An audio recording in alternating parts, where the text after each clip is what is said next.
A gente vai para um assunto para começar o programa de hoje, também muito importante, que eu acho que vai ajudar muita gente. Não é incomum, vamos dizer assim, né, encontrar pessoas que tenham queixas de dores de cabeça, seja de enxaqueca, cefaleia, né? E dores muitas vezes que no momento da queixa é difícil a gente identificar, né, qual tipo de dor para saber o tratamento. No entanto, descobrimos que existe uma cefaleia que se chama cefaleia em salvas. Vocês já ouviram falar sobre isso? Olha que interessante. É uma dor absurdamente incapacitante. Imagina quantas pessoas hoje têm, então, sua qualidade de vida desperdiçada, de fato, né, por uma dor tão forte e que pode ser recorrente. Então a gente convidou ele, que é neurologista, Dr. Márcio Natan. Tudo bom, doutor? Bem-vindo! Obrigado, Carol. Prazer participar com você. Prazer sempre nosso. E assim, falar de dor incapacitante é algo que já traz aquela sensação de, nossa senhora, se eu tiver esse negócio, o que vou fazer? Principalmente quando a gente está falando de dores na cabeça, né? Sim, então, até para que a gente entenda e diferencie um pouquinho da questão da enxaqueca, de dores de cabeça que podem ocorrer mesmo, como que a gente identifica, então, o que vai diferenciar essa cefaleia em salvas? Uma excelente pergunta, até porque a maioria dos pacientes que eu vejo, Carol, muitas vezes chegam achando que tem enxaqueca e, na verdade, tem cefaleia em salvas. Cefaleia em salvas é uma doença diferente da enxaqueca. Ela, geralmente, a principal característica é que ela tem dores que são muito intensas, elas são restritas a um lado da cabeça, então a gente está falando geralmente da região do olho, atrás do olho ou próximo do olho. E elas têm a duração curta, bem mais curta do que a enxaqueca. Uma enxaqueca pode durar 6, 12, 24, 3 dias, enquanto a cefaleia em salvas vai durar ali em torno de 30 minutos cada crise. Ela vai passar, pode ficar um pouquinho dolorido, mas isso vai se repetindo, Carol, pode se repetir até 8 vezes no mesmo dia. Gente, desesperador. Eu tenho enxaqueca, enfim, considero, acho que não chega nesse nível de dor, porque pelo que eu li, é considerado uma dor suicida, uma coisa, como é que... Já foi chamada assim, né, de cefaleia de suicida. Tamanha dor é considerada uma das dores mais intensas que o ser humano pode ter. A cefaleia em salvas realmente é uma dor extrema. Então, e até identificando um pouquinho do que você comentou, eu acho que não deve ser, assim, essa dor específica é um pouquinho mais rara, certo? Sim, é mais rara, é bem mais rara que a enxaqueca. É mais rara que a enxaqueca. Sem dúvida. No entanto, a pessoa pode apresentar, assim, uma evolução. Então, ao longo da vida, ela tem uma dor de cabeça, ela tem uma enxaqueca, tem dias que vai ficando um pouquinho mais forte. Quando, dependendo do caso, ela pode evoluir e aí sim entrar numa cefaleia em salvas? Na verdade não, porque uma não é a extremidade mais intensa da outra. São coisas que são diferentes. E é curioso, Carol, porque algumas pessoas têm as duas doenças. Ah, entendi. Algumas pessoas têm as cefaleias da enxaqueca, mas elas sabem quando tem uma dor que é diferente daquelas que elas estão habituadas a apresentar. Porque, além disso, a cefaleia em salvas aparece com outros sintomas, que a enxaqueca não traz geralmente. E o que seria? Por exemplo, a cefaleia em salvas, ela costuma ter uma alteração no olho, que o olho pode ficar inchado, ele pode ficar vermelho, a pálpebra pode cair, pode ficar lacrimejando, o nariz escorrendo e tudo do mesmo lado que a pessoa está com dor. Entendi. E uma outra característica que diferencia a enxaqueca é a seguinte: você falou que tem essa enxaqueca, muitas vezes quando a pessoa está com uma crise de enxaqueca intensa, ela quer ficar o quê? Quietinha, parada, sem se mexer, porque movimentar piora a dor, não é verdade? Sim.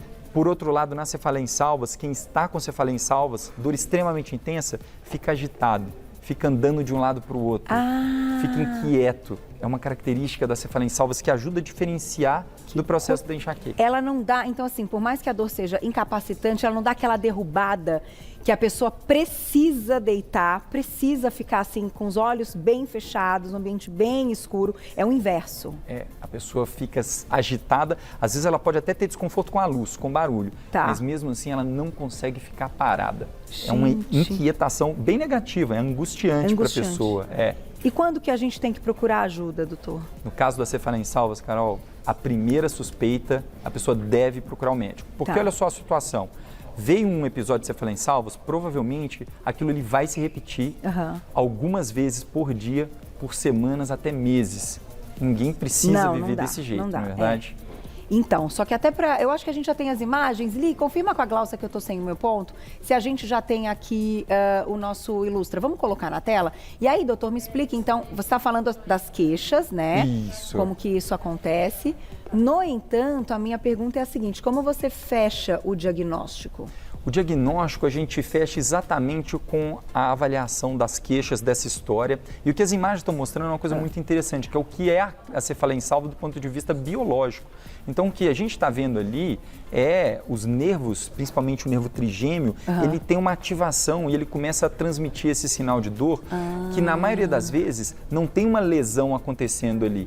Por isso que parte do diagnóstico é feita só pela queixa desses sintomas. Entendi. Uma outra parte é a gente avaliar o exame neurológico se não tem alguma outra doença associada, porque isso também pode acontecer, é mais raro, mas pode acontecer. Por isso a avaliação médica é tão importante. E aí, até para o controle ou tratamento, vai ser algo que mexa com essa parte. Exatamente. Diferente da enxaqueca tradicional. Que é diferente da enxaqueca. O tratamento da cefaleia em salvas é diferente da enxaqueca. Então, eu já ouvi muitas vezes a seguinte, o paciente que chega com cefaleia em salvas, com todos esses sintomas que a gente falou, fala assim, eu já tratei várias vezes a minha enxaqueca e nunca melhorou. Entendi. Porque, na verdade, nunca tratou a cefaleia em salvas. Não era enxaqueca. Exatamente. E hoje, qual é o tratamento, doutor? Então, assim, a pessoa tem cura ou é realmente um controle? Controle. A palavra é controle. Mas ao contrário da enxaqueca, que é uma coisa que a pessoa vai carregando ao longo de sua vida, a cefaleia em salvas ela tem um comportamento assim. Ela aparece, dura semanas e meses e vai embora. E a gente consegue até com uma facilidade maior, na média, controlar aquilo e até, às vezes, sumirem as crises e a gente consegue fazer o tratamento, a pessoa volta à qualidade de vida normal. Entendi. E, de repente, ela passa meses ou anos sem tratamento e sem nenhuma cefaleia em salvas. Ela não é uma doença que fica o tempo todo, na grande maioria das vezes. Olha que interessante. E dá para dizer assim, mais mulheres, mais homens, fase da vida? Dá para dizer. É mais comum em homens que em mulheres. Mas aí vai um alerta. Muitas vezes, por ser mais comum em homem do que em mulher, a gente vê que na mulher o diagnóstico é mais atrasado. Tá. Porque as pessoas acham que toda dor na mulher é enxaqueca. Entendi. E, na verdade, pode acontecer em mulher. Antigamente, achava que era 4 homens para uma mulher. Hoje, a gente sabe que é 2 homens para uma mulher. Então, é mais comum em homens, é fato. Mas em mulheres também pode acontecer. E acontece mais frequentemente, começa pelo menos nas pessoas mais jovens. Em torno de 20 a 30 anos de idade, geralmente é quando começa. Mas até os 40 anos, pode ser que ela comece. E, doutor, quando a gente está falando também desse tipo de situação e da dor incapacitante, é claro que a gente tem hoje um hábito de se medicar, né? Então, assim, aconteceu, a gente fala, não, preciso medicar para eu conseguir dar conta do dia. No caso de uma cefaleia em salvas, então a pessoa pode tomar a medicação que for e para dor, e aquelas até mais conhecidas, a base de cafeína, etc., a dor não cessa. Essas medicações elas não funcionam. Agora é interessante porque, veja só, como a duração da cefaleia em salvas ela é mais curta, pode durar até 30 minutos e melhora sozinha, depois vai voltar a acontecer, a pessoa às vezes toma um analgésico e acha que o analgésico está resolvendo. É o que eu imaginei. Mas, na verdade, a gente tem formas de cortar a crise. Vou te dar um exemplo, Carol. Uma das formas para cefaleia em salvas especificamente, que funciona muito bem na maioria das pessoas, é um uso de uma forma específica do oxigênio. Então, a aplicação do oxigênio com uma máscara, isso tem que ser bem orientado, precisa saber como usar a máscara, qual o fluxo do oxigênio, mas isso pode tirar a crise em pouquíssimos minutos. É uma das alternativas. Existem outras para tratar a crise e para depois tratar como prevenção, para que elas deixem de acontecer. E o gatilho, doutor? Vocês já sabem por que os gatilhos, claro que as pessoas, indivíduos diferentes podem ter por motivos diferentes. Certeza. No entanto, minha questão é, parte emocional influencia, hormonal pode influenciar, algo pontual que aconteça, que tire aí, que deixe um estresse um pouquinho aumentado? Isso é muito mais claro na enxaqueca do que na cefaleia em salvas. A cefaleia em salvas não parece estar relacionada, então, a hábitos de vida, pelo menos a existência dela. Só que quando uma pessoa está no período de cefaleia em salvas, ela começou a ter as crises, a gente sabe que alguns hábitos de vida podem desencadear mais crises. Por exemplo, o uso do álcool, o tabagismo, até uma coisa que é estranha, contraintuitiva, uma soneca durante o dia. A gente sabe que as crises acontecem mais comumente durante o sono. Então a pessoa às vezes deixa de dormir ali a soneca do dia, porque se dorme, ela tem uma crise de cefaleia em salvas. Isso pode acontecer. Veja que é contraintuitivo, né? Qualquer horário do dia. pode acontecer na soneca de qualquer horário do dia. É muito comum que aconteça no meio da madrugada, quando a pessoa está dormindo. Que coisa. E, doutor, não tem relação, então, com essa questão aí dessa cascata hormonal que é liberada quando a gente dorme para ativar, enfim, aquilo que a gente viu na imagem? Talvez você está pensando na questão da melatonina, por exemplo, né? De algumas... Existem alguns estudos que tentam avaliar o papel da melatonina. Isso é algo que está em investigação. Mas não dá para a gente dizer que é confirmado e que responda pela maioria dos casos. É algo ainda que a gente não sabe dizer exatamente por que uma pessoa começa com cefaleia em salvos. Não tem um gatilho evidente ainda. Evidente. Não. Interessante, né? Vamos colocar a perguntinha do público? Por favor. Já tem várias na tela, olha lá. Obrigada, Clarice, um beijo. Algum alimento pode intensificar essa dor? No caso da cefaleia em salvas, a única ingestão que pode piorar realmente é o álcool, que não é exatamente um alimento, mas alimentos não estão relacionados à piora da cefaleia em salvas. Tem mais perguntinha, olha lá. Obrigada, Felipe. Beijo para você. Quando corro ou faço exercício físico, sinto muita dor na cabeça. Isso pode ser cefaleia em salvas? A pergunta do Felipe é muito boa, porque ela leva a gente a perguntar o seguinte: se a cefaleia em salvas é tão intensa assim, será que toda cefaleia intensa, toda dor de cabeça intensa é cefaleia em salvas? E a resposta é não. Na verdade, a enxaqueca pode se manifestar com dor muito intensa também. Vamos lembrar que para ser cefaleia em salvas, a gente tem que cumprir alguns daqueles sintomas que a gente falou. Então, ela é só de um lado, só na região próxima do olho, ela dura um tempo um pouco menor do que a enxaqueca, ela tem essas alterações do olho vermelho, do olho inchado. Aí sim, se você tem isso, mesmo desencadeado por exercício, aí a suspeita é grande de cefaleia em salvas.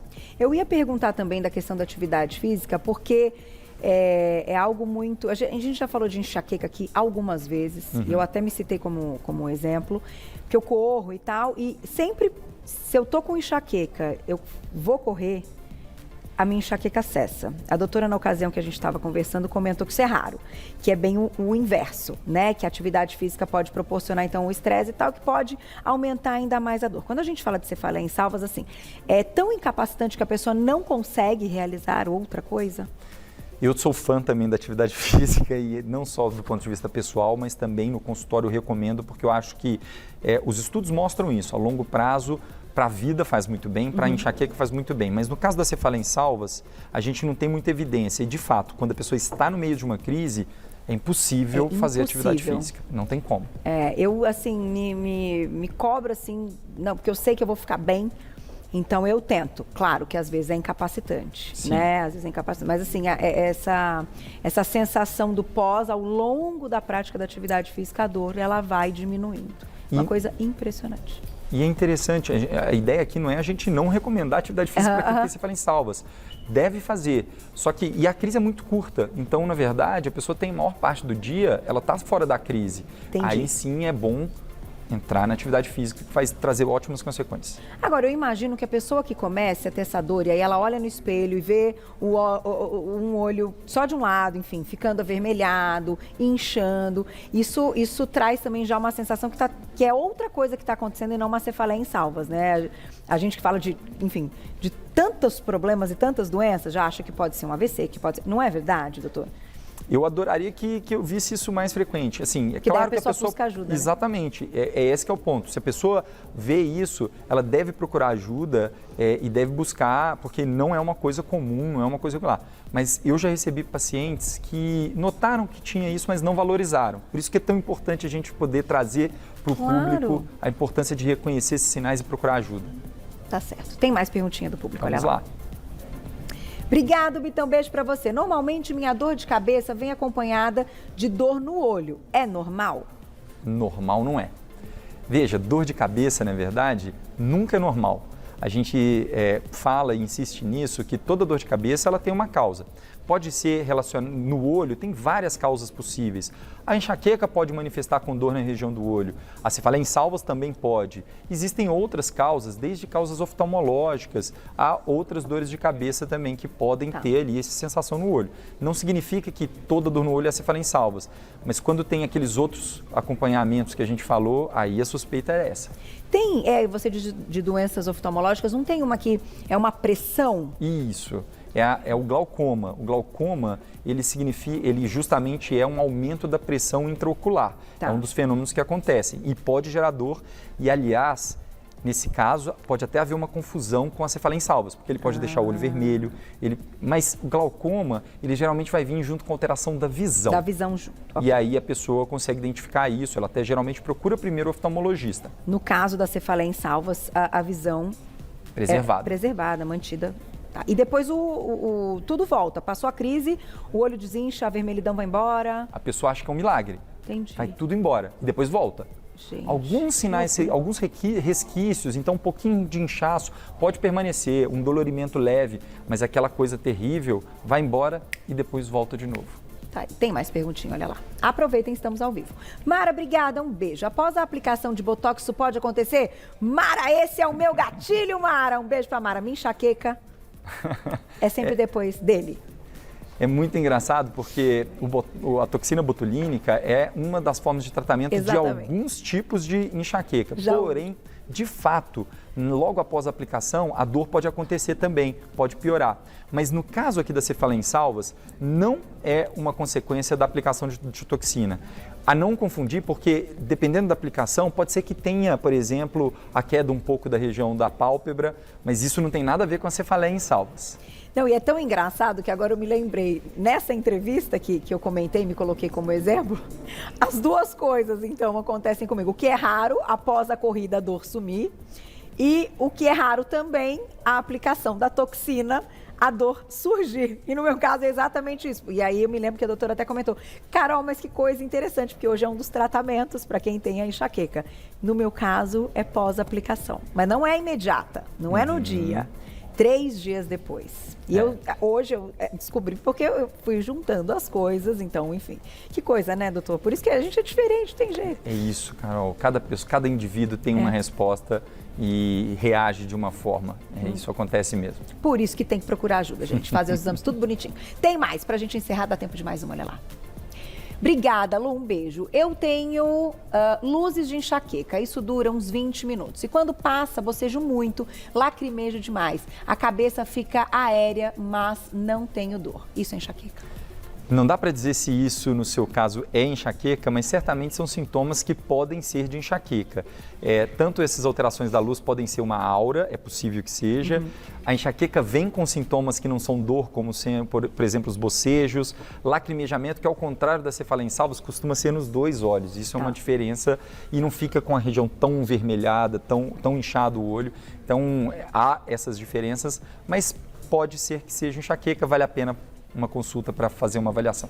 Também, né? Porque não dá para conviver, é uma dor que realmente... Sem dúvida. Gente, é um dia, assim, que, para quem nunca teve, eu acho que é comum, eu acho que hoje, ouvindo as pessoas, são muitos relatos de pessoas que já tiveram aí episódios de enxaqueca. Mas, assim, o olho cai... eu venho... Ninguém descobre quando eu tô com enxaqueca, né, Glaucia? Nunca você descobriu, né, diretor? Mas já fiz o programa muitas vezes com enxaqueca. Medicada, mas que a dor tá ali. Ela não sai 100% só com a medicação. Então, é um dia que você enfrenta a sua rotina de trabalho de forma muito difícil. Sim. Então, tem que procurar ajuda e entender o que é o gatilho que está acarretando tudo, né, doutor? Sem dúvida, é uma das causas de incapacitação mais importantes por doença no mundo, a enxaqueca, e a verdade é essa, tem tratamento. E no caso da cefaleia em salvas, o tratamento vai acontecer se essa condição for reconhecida. Por isso é tão importante conhecer esses sintomas e procurar ajuda em caso de suspeita de cefaleia em salvas. Tenho mais uma, dá tempo. Olha lá, obrigada pelas perguntinhas. Érica, um beijo, obrigada. A dor pode ser confundida com a dor do bruxismo? No caso da enxaqueca, pode até haver alguma confusão, isso acontece. No caso da cefaleia em salvas, definitivamente não. A dor é totalmente diferente. A região onde ela acontece, que é mais próxima do olho, ela também é diferente da região relacionada ao bruxismo. Doutor, vou te agradecer. Uma simpatia, doutor, né?